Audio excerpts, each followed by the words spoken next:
I'm Coach Smith. I work for the Bauxite School District as the ALE teacher, which is part of Minor Academy. I coached the junior high and assisted with the high school for 9 years at Benton. And then for 7 years, I was the head coach at Bryan High School. Then for 4 years, I coached here.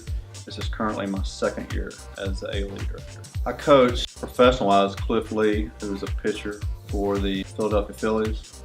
I coached Travis Wood, who is a pitcher for the Chicago Cubs. College-wise, I coached a few guys that went on and played. If you coach long enough, you're going to have teams that are really good, you're going to have teams that aren't so good.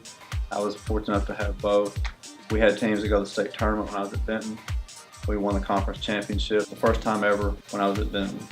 Went to 2 state playoffs when I was at Bryant as the head coach. And then we went to regionals here when I was the head coach at Bauxite. My favorite school that I coached at was tough because I had favorite teams at each school. There was a couple teams here that I really liked. Actually, the last year that I coached here was a really likable team. I coached at Benton. I had some teams that were really good that I liked. I also had some teams that were really good that I didn't like so much. So, and at Bryan, I had a group that were really good, that were pretty successful. When I took over at Bryant was moving from a conference from the south to the central, which consisted of Parkview, Little Rock Hall, Little Rock Central, Conway. So it was the perennial powers, and so no one really gave us a chance. Every week we played the number 1, number 2 ranked teams in the state consistently. So it was fun trying to prepare for those teams. It was sometimes not so fun when you actually had to play them because they were a lot better than what you thought they were going to be.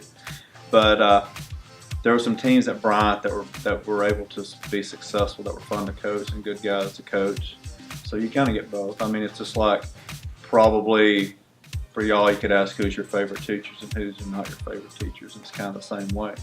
You're going to have some that you like, there's going to have some that you don't like.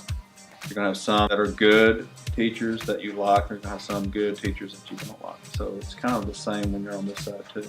Player-wise, there's some guys that play locally that are still very competitive guys. Chad Knight, Jeremy Nordman, a guy named Brandon Cowart that went and played at Lyon College. Now he's a coach at Lyon College. I had a guy that graduated from West Point. He's now really high ranking in the military for the Army. I've had some guys that really be successful in life after high school. Probably the ones that are the most successful, the ones who did things that you asked to in high school, that were focused in, had a focused career in mind when they left high school. I was not one of those. I was one that didn't really know what I was going to do for a long time. Not that I have done things extraordinary, but went to college. I have 3 college degrees. So, you know, it doesn't necessarily mean that you're not going to. I've seen guys who I thought were really focused in high school that never even went to college. So I think most of the ones who are really successful now were the ones who had kind of academics first on their mind. The Wire is one of my favorite television shows. The Sopranos was a very good series. I liked it. There's a new show now called Hell on Wheels. It's pretty good. I think that these are inspiring, maybe directors and actors here. So